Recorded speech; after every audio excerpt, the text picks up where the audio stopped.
तुम्ही आता अनुभव घेतला पेशंट बरं होतं, शुगर बरी होती, बीपी बरं होतं, गुडघेदुखी बरं होती, कंबर बरं होती. बरं करण्यापेक्षा आपण आजारी नाही पडलं पाहिजे ह्याचा विचार केला पाहिजे. आणि आजारी का पडतो ह्याचा विचार केला पाहिजे. थोड्याशा 10 मिनिटांमध्ये काय माहिती सांगतो की आपण आजारी का पडतो, का आजारी पडल्यावर करायचं काय.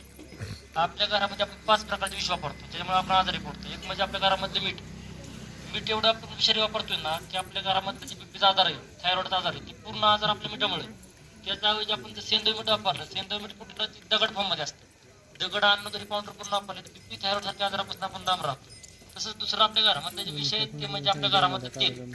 आपण तेलाच्या नावाखाली आपण जे विष खातोय ना तीच आठवण्याचं कारण आहे, आपल्या काळा नाही.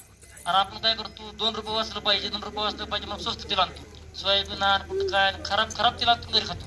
त्याच्याऐवजी थोडा खर्च केला आपल्या आरोग्याशी आणि खर्च करून 2 लाख रुपये आपण वाचत असतात. त्याचा आपण वापर केला पाहिजे. तेल कुठं वापरायचं, करडई शेंगदाणा.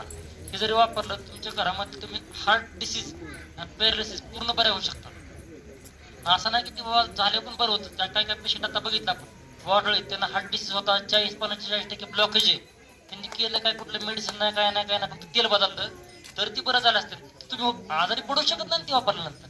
त्या गोष्टीचा फक्त वापर केला पाहिजे. तसंच आपल्या घरामध्ये जे आपण विष वापरतो ते म्हणजे साखर. साखर आपल्या जीवनामध्ये सगळ्यात मोठं विष. आता जेवढं हाडांचा आजार आहे, शुगरचा आजार आहेत ना, पूर्ण साखरमुळे. आपण जर साखर बंद केली त्याच्याऐवजी आपण जर गुळ चालू केला तर आपल्या घरामधलं आपण 90% आजार हाडांचं, शुगरचं, बीपीचं आपण पूर्ण बंद करू शकतो. करायचं काय फक्त जी केमिकल पासून बनलेली साखर ती बंद करायची, त्याच्यावर विदाऊट केमिकल गुळ वापरायचं. गुळ करणारे आपल्या जवळपास माणसं आहेत आणि प्रत्येक गावागावात येतात. आता आपल्या गोपीर राहुल गावडे येतं, देसाई बंधू यांनी तुम्हाला अवेलेबल केला, फक्त वापरला पाहिजे. आपण काय करतो, आपण स्वस्त बघतो खराब पडून आजारी पडतो. ते आजारी का पडू नाही याचा विचार करायचा. आपल्या घरामधलं आपण चौथं विष म्हणजे आपल्या घरामधलं पीठ केलं नकळत चौदारी चपाती, मऊ पिठे म्हणून आपण वापरायला चालू केलं आणि आजाराला आपण सुरुवात केली. आपण जर आपल्या घरामधलं पीठ बदललं, कुठलं पीठ वापरलं, ज्वारी बाजरी मका वापरायला चालू केली, आपण 99% आजारापासून लांब राहतो. पोटाच्या जेवढ्या तक्रारी आहेत ना सगळ्या पिठामुळे. वडापाव, मैदा, खारी, बटर, टोस्ट, जेवढे मैद्याचे पदार्थ आहेत, बाहेरचे बेकरी पदार्थ, सगळं तुम्हाला आजारीच पडणार आहे. आणि त्याच्याऐवजी आपण मका मोठी पिठं खायला चालू केली, आपण बरं होत चांगलं विचार केला पाहिजे आपण. तसंच आपल्या घरामधलं 5वं विष सगळ्यात घातक. आपण जर्सी गाय आणली तर आपली गावरून गाय आपण सोडून दिली. मग जर सांगितलं गोशाळा वाढली पाहिजे, गाय सांभाळली गेली पाहिजे, या गोष्टीचं महत्व झालं पाहिजे. पण शेतकऱ्याने खरं गाय सांभाळली पाहिजे. त्या जी माणसं आहेत त्यांनी प्रत्येकाने कुठं ना कुठं आपल्या घरी गाय ठेवली पाहिजे. त्या गायपासून ते आपल्याला अमृतत्व मिळणार आहे, म्हणजे गावरान गायचं देशी दूध त्याचा वापर केला पाहिजे. असं कुठला घटक नाही जे गावरान गायच्या दुधामध्ये नाही, देशी गायच्या दुधामध्ये नाही. असा कुठला आजार नाही देशी गाय बरा करू शकत नाही. देशी गायपासून जे आपले म्हणते गोमूत्र दूध, त्याचा आपण वापर कसा करायचा, काय करायचं, काय थोडेफार नियम आहे. दूध आपण संध्याकाळी झोपताना एक ग्लास दूध 1 चमचा तूप टाकून सेवन केलं, असा कुठला आजार नाही हाडांचा जे बरा होऊ शकत नाही. असा कुठला पोटाचा आजार नाही. मूळव्याधीसारखा आजार तुमचा ते नियमाने बरा होतो. तर आपलं बघण्यात दृष्टिकोन बदलला पाहिजे. पण त्याचबरोबर आपण जे आतापर्यंत 2016 पासून प्रयोग केला, कुठल्या गोष्टी खायच्या, कुठल्या गोष्टी करायच्या, कुठल्या गोष्टी करायच्या, आपण कार्ड घ्यायचं. तुम्हाला 2 मिनिटांमध्ये काही कार्ड सांगतो. आपल्याला ताप आला, आपल्याला वाटतं ताप आला म्हणजे आपण घेतो, कुठं काय झालं, मोठा आजार कुठं काय झाला आपण बघत नाही. जर तुम्हाला थोडा ताप जरी आला असेल 10 मिनिटांमध्ये तुम्हाला रिझल्ट येऊ शकतो. असं कार्ड आहे. हळकुंड असतं आपल्या घरामध्ये, हळकुंड फोडायचं, 1 ग्लास पाणी घ्यायचं, त्याच्यामध्ये टाकायचं, उकळायचं, निम करायचं, 1 ग्लास अर्धा ग्लास. आणि तिचं तुम्ही गाळून प्याला आणि अर्धा तास आराम केला, अर्धा ते 1 तासामध्ये तुमचं चिकनगुन्यासारखं डेंगू सारखा आजार कुठं कंट्रोल येतो.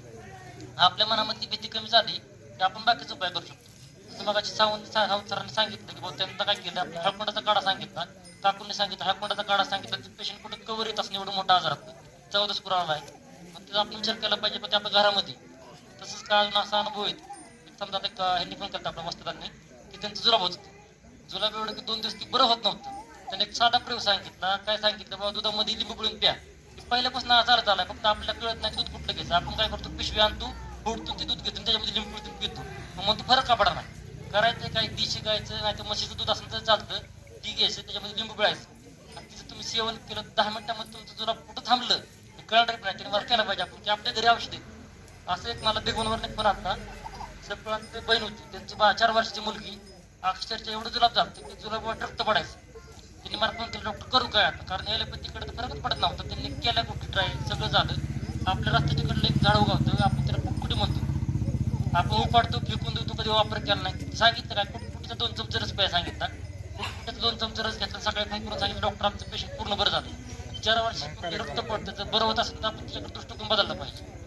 तसंच अजून काय आजार आहेत ते सांगतो माहिती, थोडी माहिती सांगतो मला. डोकं दुखत असेल, डोकं दुखायला आपण काय करतो, उठतो गोळी खातो, पण ते साईड इफेक्ट कधी विचार करत नाही आपण. जर डोकं दुखत असेल ना, 2 मिनिटं अर्धा चमचा सुंठ आणि थोडा पूड टाकून जर काढा घेतला, ज्यावेळेस तुम्ही काढा घेतला त्यावेळेस 10 मिनिटांमध्ये तुमचं डोकं दुखायला थांबतंय.